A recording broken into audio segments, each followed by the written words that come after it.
So welcome to Stories of Women in Tech. It's really lovely to have you and finally getting you on the show.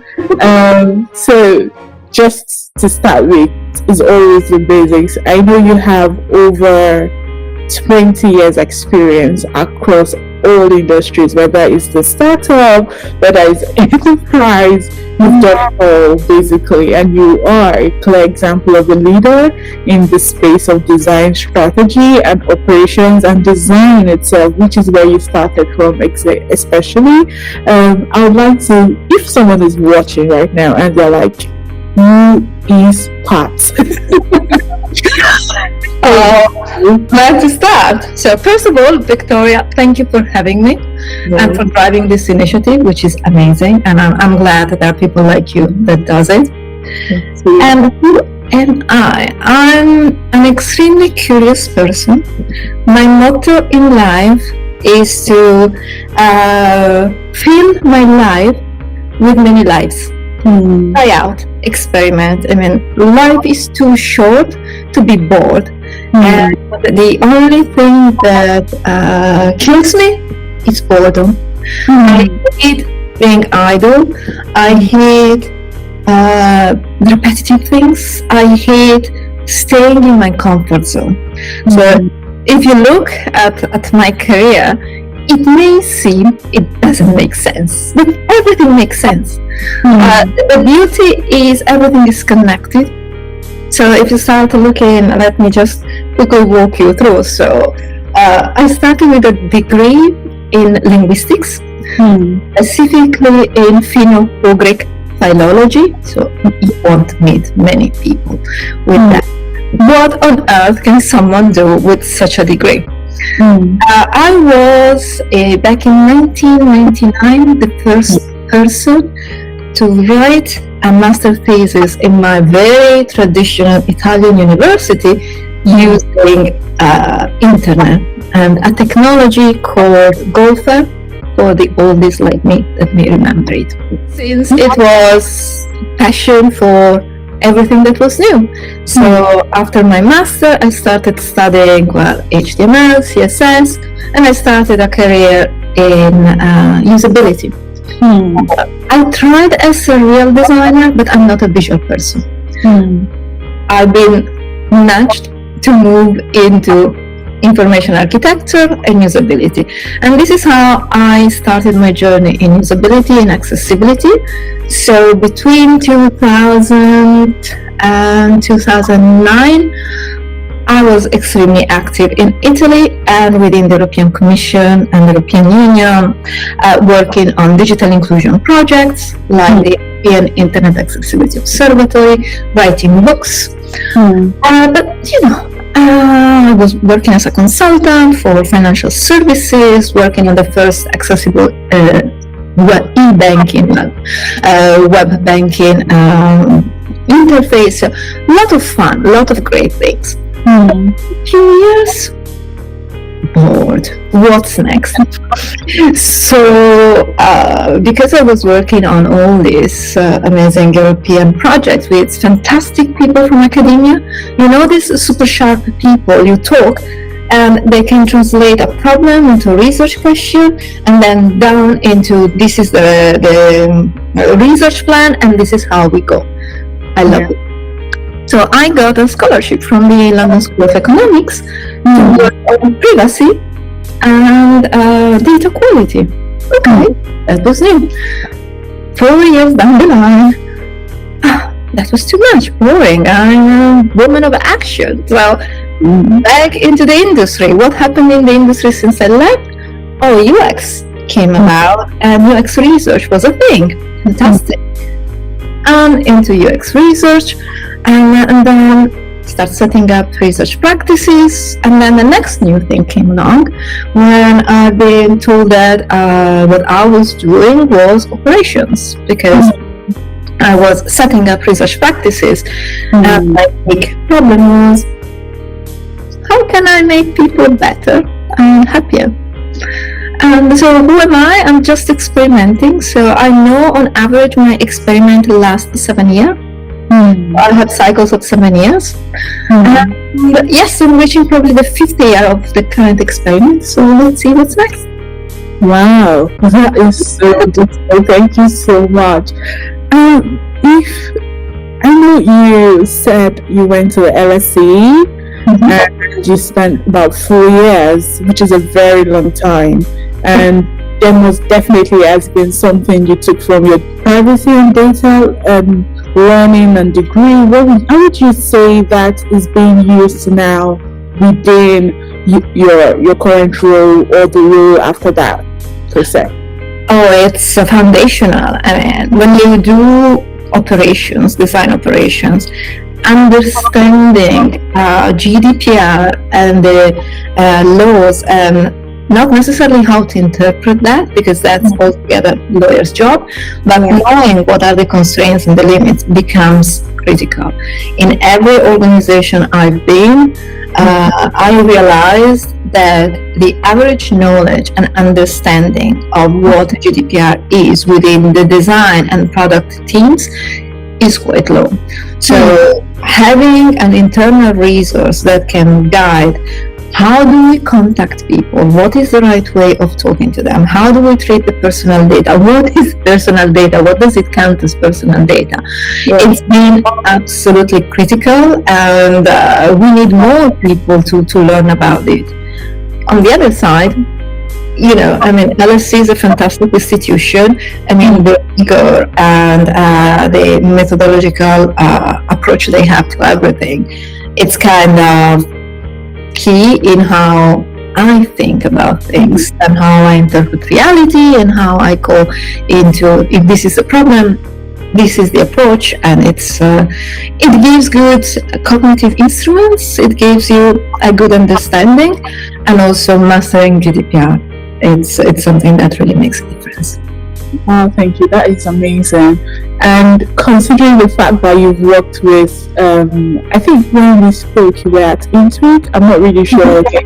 You've worked with some of the big names in the finance industry, and we know that the fintech and the traditional fintech and the modern fintech are very much regulated, and this must have played a very good role in you understanding data and privacy and how to work around strategy and all. So if there are companies or people in design roles currently watching you right now and say, oh, I didn't even know that I needed to be this, knowledgeable as the basics of your design, and it's just not about the user alone, but understanding the GDPR and different policies and laws of the environment or society that you're building for. Where will you say is the best place to start learning for such? If you are a design leader or a leader in general, mastering GDPR, it's not just GDPR, mastering the law and the legal environment we move. It's, as you rightly say, it's not just about the user, it's about making sure we don't accidentally break the law and cause serious consequences to the business. And hopefully everyone knows we have the European Accessibility Act coming into force in June 2025. So in just 14 months from now, companies need to be absolutely compliant, because exactly like what the European Union did with GDPR, it's about understanding, it's about penalties, it's about raising the bar for compliance. So places to learn, even just started with Google, it's a good place, and then reading the whole text of the law, it can be daunting, so I wouldn't even recommend starting from there. Reading some interpretations and summaries, GDPR, European Accessibility Act. The European Union has been the first one to release a law for artificial intelligence. It's first in the world, so we need to know this, because we can shape processes and how the teams work. So literally, I don't have top of mind website, but even what I do is just go and start reading some articles. The European Union has dedicated website with synthesis, etc. So it's European Union is always a good resource for synthesis and for tips. Awesome. Thank you. And so I would like to ask, before we dive deep into design, strategy, operations, and all that, what would you say is your driving force? 20 years plus in the game is not a joke. We have situations where lots of women, especially when they're in their mid-30s, or maybe they're starting out their families, or so many other things, they just drop out of the workforce, and it's more cliche to ask, how do you balance it all? But I don't want to say that. I just want to know, what is your driving force to still be maintaining this tenacity, this drive, this ability to even speak to the younger generation and say, you know what, I'm still here and I would like to impact the next generation? Oh, curiosity. I mean, I'm insanely curious. I need to read, I need to understand, and I need to keep challenge myself. And what really drives me is finding next way to step out of my comfort zone. That's my personal challenge, and this is how I keep adding skills, adding experiences, and understanding how can I transfer these skills in a different domain, in a different team, in a different situation. So it's the willingness to see what's next. What else can I do? What else can I do? That's interesting, curiosity, and especially because we are in a digital age, moving into the AI age. If we move, there's always something new, something exciting, something to learn about. At what point will you say your curiosity got awoken? Was it like a life-changing moment, or you just found yourself from a girl as a child? You've always been curious. Was there like a life-changing moment that brought about that? I will tell you the most embarrassing story I can tell you. I'm half Italian and half Hungarian, right? Oh. And when I was a kid, in Hungary, we are talking Soviet era. I'm an old lady. Yes, you are. And there was all these massive statues in Budapest of all Stalins and Lenins, etc. So it was Soviet propaganda. And I was roughly 4 or 5 years old. And every time we were passing by one of these massive statues of Lenin, my mother and my auntie would say, "Oh, say hi to your grandpa." And when you're a kid and you never met your grandpa, and your mother and your auntie say, "Hey, say hi to your grandpa," you would do that, wouldn't you? Yeah. Until I discovered that Lenin was not my biological father. Of course it wasn't. But, that's how, as a kid, I just started questioning everything. Wouldn't tell me that, but what's behind? What's next? It's really the end of the story. Is there a story behind it?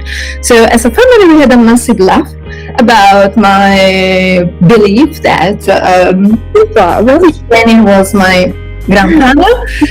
But I think that from that moment on, my mental model became: don't trust, 100%, keep asking, keep looking for, keep exploring, and then it becomes just a habit.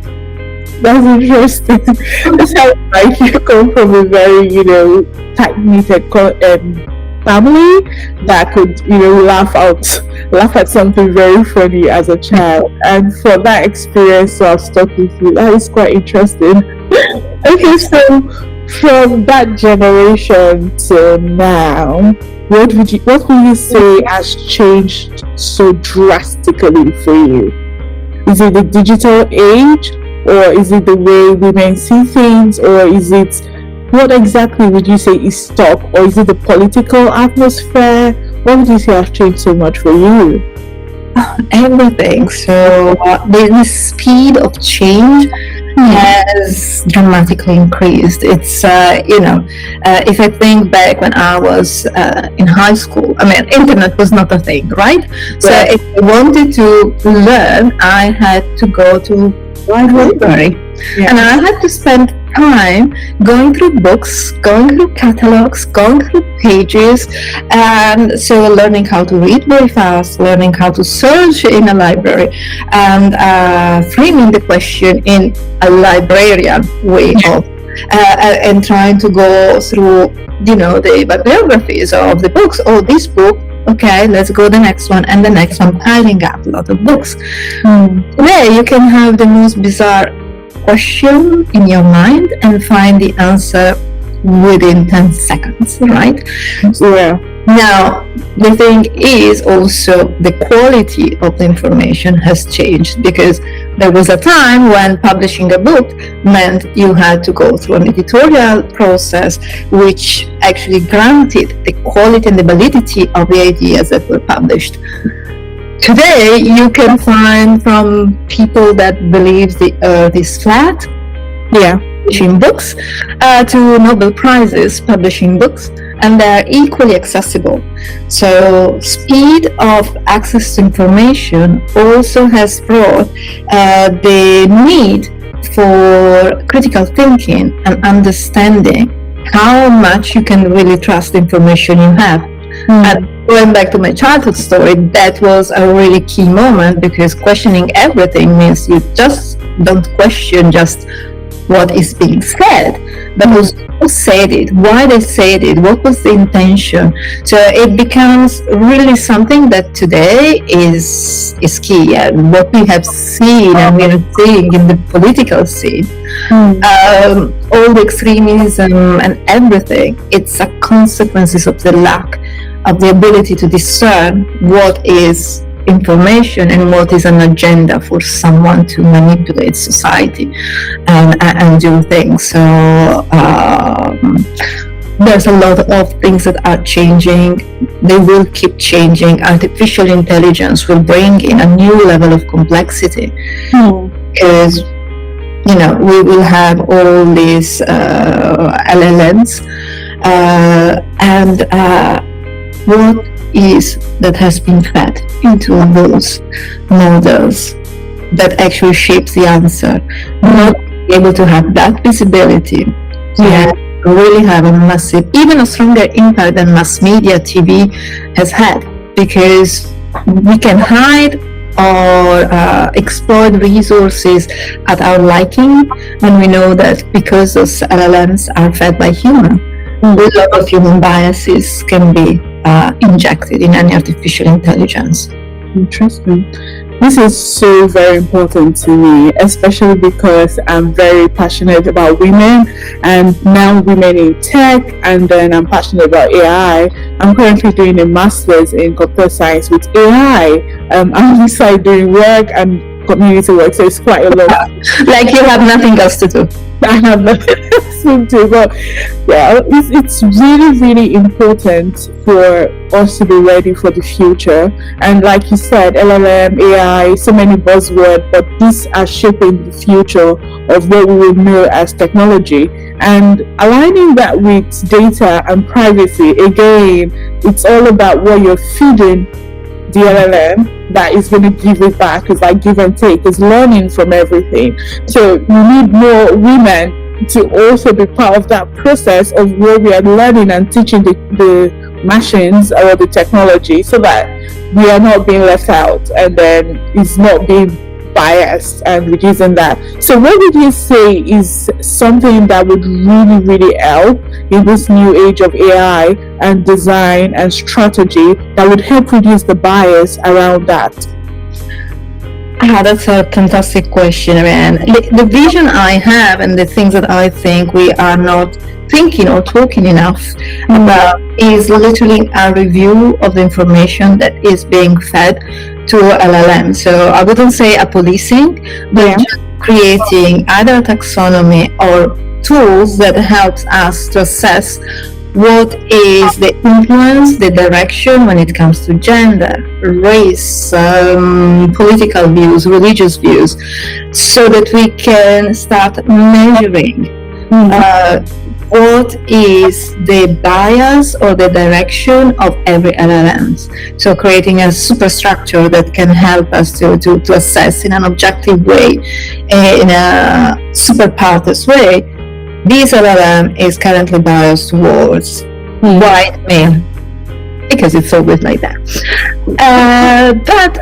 Or this is biased against religion or pro whatever religion, whatever it is, it's not important. But we need to start thinking about mechanisms to assess, because until we don't understand, based on all information that have been fed into the LLM, what is the tendency, we won't be able to create the warnings and trust resources. So it's I don't know if someone is doing, I hope so, but I think we really need to start thinking what's on the top of AI, who controls that information, and it's not about controlling or censoring or censorship, but it's about creating the awareness. It's like TV. You know that this program is not suitable for kids.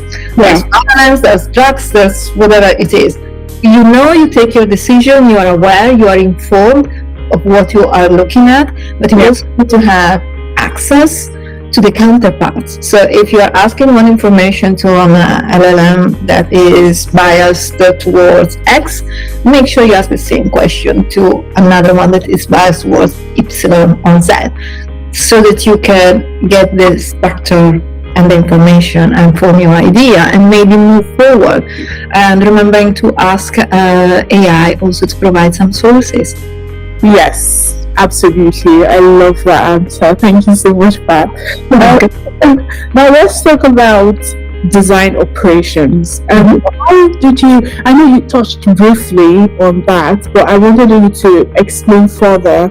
How did you find yourself in design operation? What led to design operation? And I can tell that you genuinely do love design operation. So please tell us about design operation. Yes, I love, because I hate being bored and I love empowering people and facilitating. So I was mentioning earlier, after LLC, I was, what I'm good at and where the market is going. And what I did was looking at job specs, looking at what was happening in the market, 4 years, a decent amount of time. So I figured out, UX researcher, I can do that. I was doing accessibility, usability testing, so nothing new back in the industry. So I started setting up research practices. So at that point, I was at Wipro in a consultancy, and they were transitioning in the digital space. So I had two teams, one in London and one in New York. And it was all, what are the processes? How can we work? And then I realized that my team was struggling. And I was saying, why people are struggling? I'm trying to plan their work. I'm trying to ensure they have what they need. And then it became clear that there's a whole lot of hidden work happening behind the scenes. So it became evident at a certain point that all my junior midweight researchers were basically being contacted by C executives or very senior stakeholders who would ask them, can you do this for me by tomorrow? Can you do that? So on the top of all the work that I was aware of, I started learning that there was a whole universe of things that were not visible. Yeah. So I started being obsessed in developing processes as a way to gain transparency and to teach people to say no. And one of my missions is literally teaching people to say no, because every time we say yes to something, we are implicitly saying no to a lot of other things. But this is how I started focusing on processes and transparency and tracking and empowering people and getting all that. So when after that experience, I moved in-house from agency to Intuit, I was asked again, set up a research practice. I started mapping how the design team was working, because once a researcher, always a researcher. Sure. And I was curious, so I started mapping and how things were happening and how were we engaging with customers, how much were we spending, what was the process like, in which steps could we add research. And before I know, I kind of created all this map and all this process so that I knew what the research practice should look like. And this is a moment that my manager, that was managing the UK at that time, was transitioning into a different role, a global role, saying, okay, I need a design ops person. I just stared at him saying, fine, so what? And at that point he disclosed that what I shared was exactly what he would have asked the design ops person to do, and the design operation was enabling the design strategy to come to life and empowering the design teams to be efficient and intentional and focused. And I just find that that was the right dimension. I'm absolutely obsessed with the concept of empowering people to be the best they can, making sure designers have what they need to work, making sure they channel their focus and they're intentional. Time is the only non-renewable resource we have. Absolutely. If we lose it, we don't get it back. And there's nothing more frustrating when you are at work than spending time on projects that never see the light. You're just executing and losing motivation.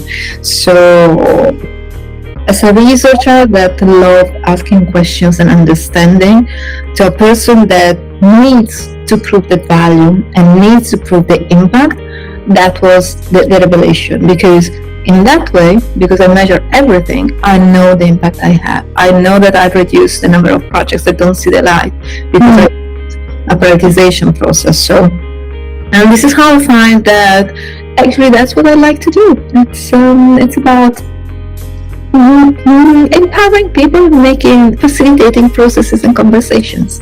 That is so lovely. Thank you so much. So what I'm thinking in my head was that line that you just said, when you don't know how to say no, you're saying a lot of yes to many things that you should not be saying yes to. And that drives me to ask this question in regards to companies or startups that do not see design operation as important.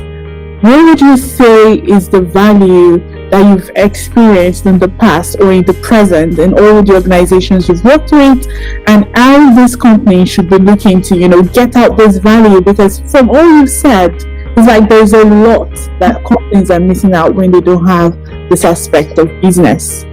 Yeah, absolutely. So you know what? I mean, like it or not, ops is happening. Yes. In every organization. I mean, there's no organization that can work without someone, intentionally or not, doing some operations. And this is simply the reality we live in. I mean, if you lived through the 90s and the 2000s when you had this mythological figure, the webmaster, there was this unicorn, this dragon, this mythological figure. They will take care of the HTML, CSS, Java, the images, the copy, and everything. So they would deliver a whole website with a time frame independently, solo. Now think about the complexity of a digital product today. You have a copywriter, you have a UI designer, a product designer, a researcher, a service designer. You have a lot of people involved that require orchestration. If you think about the tools, at that time, you may have used Dreamweaver, you may have used Flash. So one tool, maybe two, maybe Photoshop if you were doing some imageries. That was it. Today, think about how many tools are we using, from Figma, from the Hemingway, from the Grammarly, from user testing platforms, recruiting platforms. It's a complex ecosystem. So unless someone has the vision and the ownership, all you get is a lot of confusion, and it's a puzzle that never sees the light. Because someone needs to own the tools, and if you don't have a systemic view, And that always happens every time I start in a new organization. I can tell you I generally save between 100 and 200K and within the first 6 to 8 months. Not because I'm a genius, it's just I start analyzing in a systemic way what are the tools that we're using, how much are we using it, what is the return on investment, and then streamlining and changing and making sure we engage with what we have. Similarly, culture. I mean, you don't build a culture, even more so today, in a hybrid environment or remote environment. If you want people to connect, you need to build ecological safety, you need to build trust. And that doesn't happen overnight or just because there's someone that is more social than others. You have to have a listening. Similarly, career framework. It doesn't happen overnight. It needs to be designed and it needs to connect the business, what is the business vision, value, with what is the reality of the team. It's a job. Now, what are organizations missing out? It's a lot of inefficiencies. They may have a higher churn than they realize, or they may add on the top of what is a designer's work, which is to do design, tasks that are operations. But operations is not a task. It's a strategic discipline that aims to bring tangible values. So what it happens is literally just a reduced return of investment on the designers. Amazing. You said you saved over 100,000 for organization in the first 6 months. I mean, I will make you laugh. In one organization, for licenses for a tool like code and similar than employees. Because, yes, we had more seats than tools. In another organization, Figma was set up so poorly that even the CEO had an editor seat because no one was taking care. I mean, there's so many endemic inefficiencies in an organization. Unless someone has the ownership, then you have no idea. No one is checking. They implemented Figma, and rather than just giving the seats to designers, someone set it up in a way that everyone was having a seat, and no one was checking. In the other one, no one is checking that actually we were not deleting the seats from people that left the company in the platform, so we ended up with more seats than real stories. And that's just 2 organizations. Wow. You see how much an organization itself is wasting. And on the top of that, think about, you hire designers, they are highly skilled, talented, valuable resources. They want to do design, and you ask them, hey, manage the seats on Figma. Hey, negotiate the contract. Hey, find a new vendor for user testing. Hey, organize a social event. Hey, organize help with this or that. That's on top of their work. And you know, because this is statistics, that a knowledge worker on average is productive 40% of the time, which means on average we waste 60% of our working days doing stuff that it's not bringing value to the organization. And there's another funny and interesting study that quantified the average UK knowledge worker's productivity in 2 hours, 58 minutes. Wow. There's no, you know what, if you're doing design and on the top of that you need to organize the next social, or you need to look for a vendor or negotiate, that's not your job, which means it requires more time because you don't care, you've been just asked to do it. Yeah. Do it. Even worse, if you are the design leader, I mean, your focus should be, what is the design strategy we need to implement to differentiate our product, service, experience from our competitors? You are not going to focus on, hey, how many Figma seats do we have? How many licenses do we need? You just go. And this is how you end up with a situation where you have a massive waste because it's an afterthought. It's not priority for them. This is how having operations that it's looking inward, looking at empowering the team and looking at the design strategy and how to operationalize that strategy becomes essential, because I look at what do we want to achieve and look, do we have the tools? Do we have the skills? Do we have the capacity? Do we have the resources? And come up with a plan so that the design leader can shine and the teams are excited, happy, and grow. Thank you for the work you do. Wow. As long as people let me do it. I know, that is so good. Okay, so it looks like you're onboarding a lot of operations disturbances, not really disturbances, like challenges that designers, design leaders would have been going through, and you just make that your own job and free them their creative time frame and productivity to do what they need to do. That is amazing. But I hear something that I feel like is that more like a challenge. When you say it's like an afterthought for a lot of organizations, is that like a challenge in this line of career that you do? Absolutely. If you look at all the layoffs that have happened globally, DesignOps is often one of those that is let go first, for the simple reason that why you can see what a designer produce, pixels, screens, interfaces, etc. With operations, we are hidden. And my goal and the goal of operations is to be invisible, because if we're invisible, it means everything works. No one complains. We become visible the moment that, the tool expired, or I don't have a way to recruit participants, or whatever. When problems happen, that's when we become visible.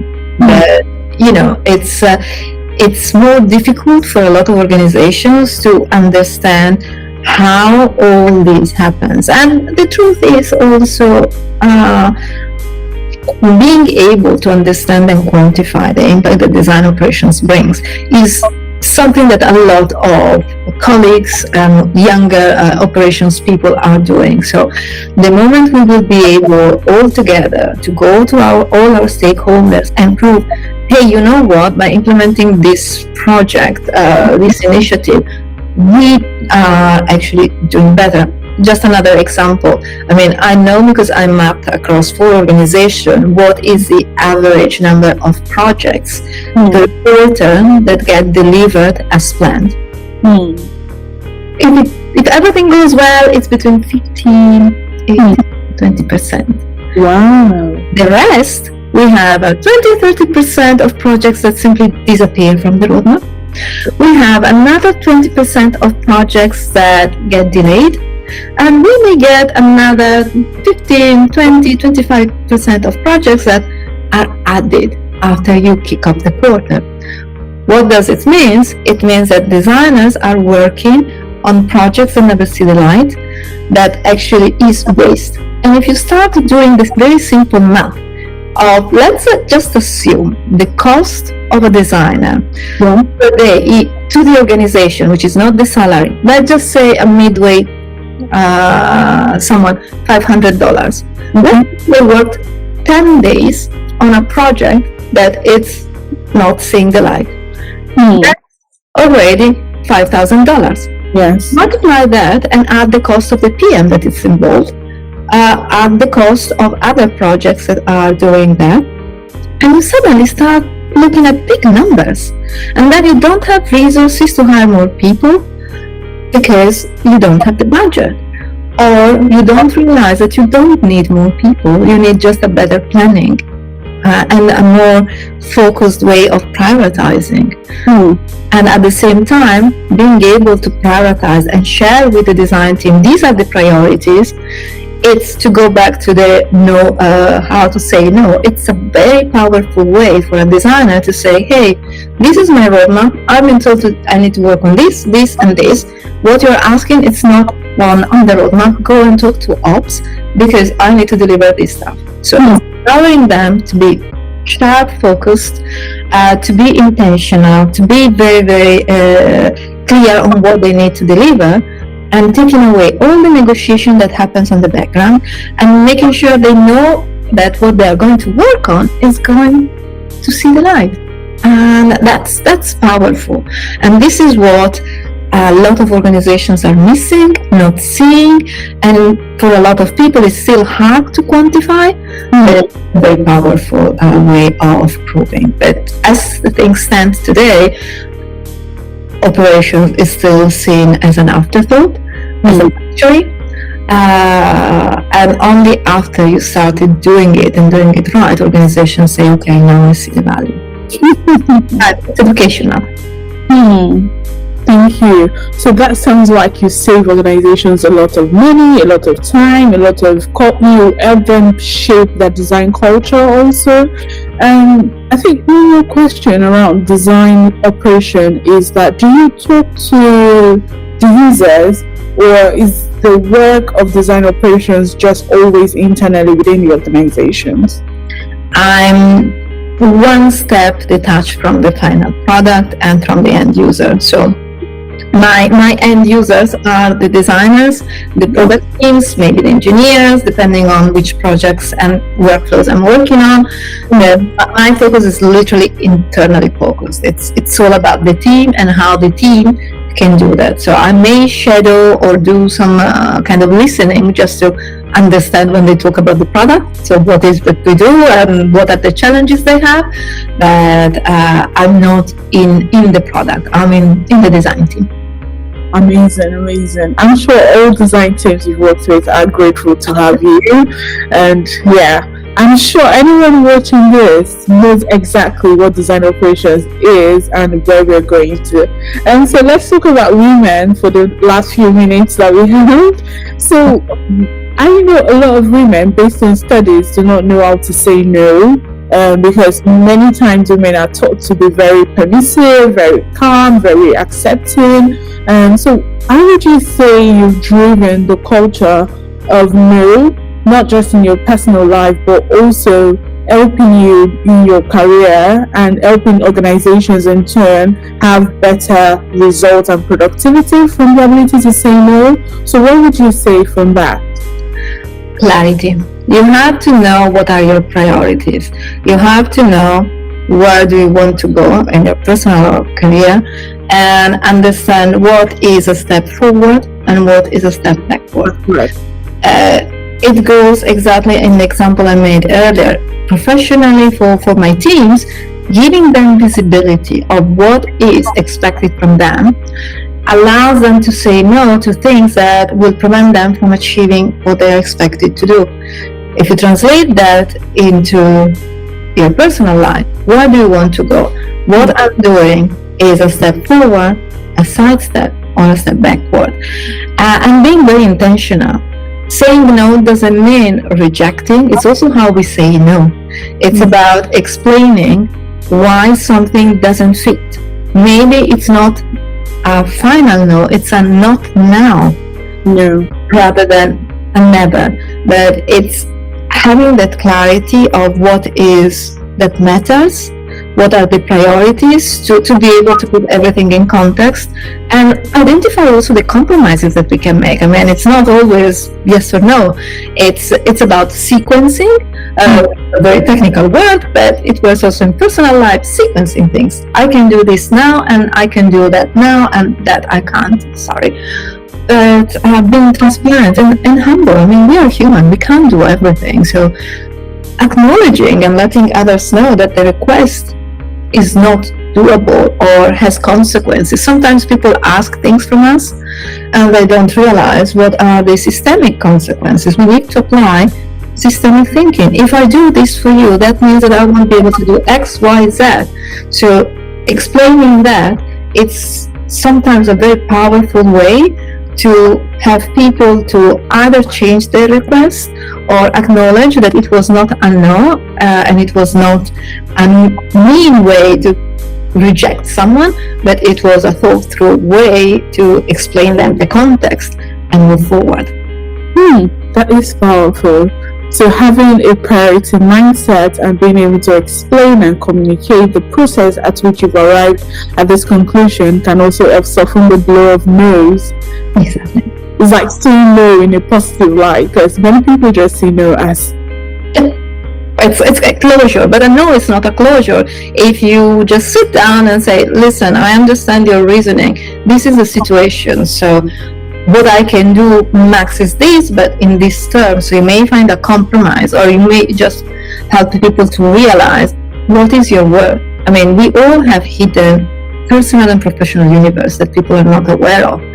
Just sharing and being candid, and just say, hey, it's not closure. It's just that would undermine my ability to do other things that I think are more important for me, more important for my family, more important for my team, more important for whatever it is. And also being able to say more important for me. Sometimes it's important because, I mean, I'm guilty. About balance, sometimes it's a challenge, but problem is not the work side, it's the me side that just let sleep too many hours in the work, on the job. I can relate to that. I definitely can. Thank you so much, Bob. I think, what would be your final words to someone who wants to get into design operation? And then you would also, after that, tell us your final words to business owners that want to take on design operation. But first, to someone who wants to get into design operations. First of all, if you enjoy people and if you enjoy thinking about facilitating and empowering, just start doing it. And there are a lot of ways you can start doing it.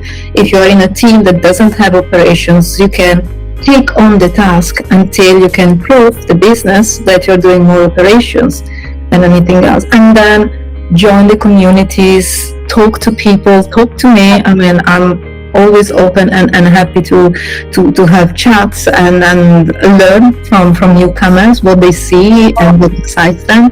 But the design operations community is a very welcoming one. So join the community, explore LinkedIn, explore all the articles on Mediums. I mean, there's a lot of conversation. Share your questions, and there will be always someone with an answer, a nudge, and a friendly hand. That's amazing. So after that, you can go to Patricia's website. She does have a blog where she gives a lot of resources for free. So you have no excuse. There's so many. I saw so many. I'm like, oh my God, wow, you've done so much in how many years? I know. So thank you for watching the communities around. We are so grateful for you. Yes, knowledge is made for sharing. If I don't share knowledge, I don't learn from the questions people come from. And I can tell how many articles, how many ideas I get from people asking me questions, because we develop together.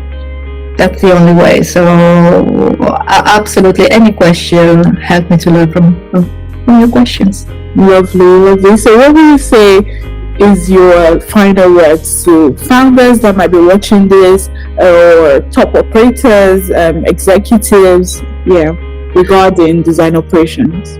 Absolutely. Look at how efficient you are. I mean, there's always a room for improvement. So a lot of inefficiencies are hidden. The first step is try to acknowledge and look at team satisfaction, how many hours the teams are working, how much are they delivering, on time, what are the delays. We are not tracking enough. But if you would stop and think, you would realize. So there are a lot of opportunities to make things better and increase the return of investment in your design team. It's up to you to invest in that, or just absorb the waste and the losses. But a way to do things better for your team and for your organization is possible. Amazing, awesome. So thank you so much for coming on the show. It's been such a lovely and insightful 1 hour. I know it's not an hour yet, but it's just so beautiful. I hope you enjoyed yourself too. Of course I do. I mean, as I said, I believe in knowledge sharing. And if this episode and this conversation will even just trigger one question, or even just move someone to ask themselves questions, I mean, that's already success. I mean, it's just changing one person, one life, one idea at a time. And I strongly believe, especially as women, we need to start saying, understand where we are. And I absolutely believe women are the best in the situations. But just because we have this empathy and this ability to juggle multiple things at the same time, that I believe gives us that extra layer. So you have to be smart on different sides, not just technically savvy and capable, but you have to connect. So it's very much something that actually you will see it's a community with quite a large number of women. Awesome. Thank you so much, Pat. You guys, you need to start writing and commenting. Thank you, Pat. Thank you, Pat. Thank you, Pat. That's the questions. Please try all the questions. Yes. And reach out. Yes. Please reach out to Pat. She's an amazing person, true and true. So please reach out to her. Thank you so much, Pat.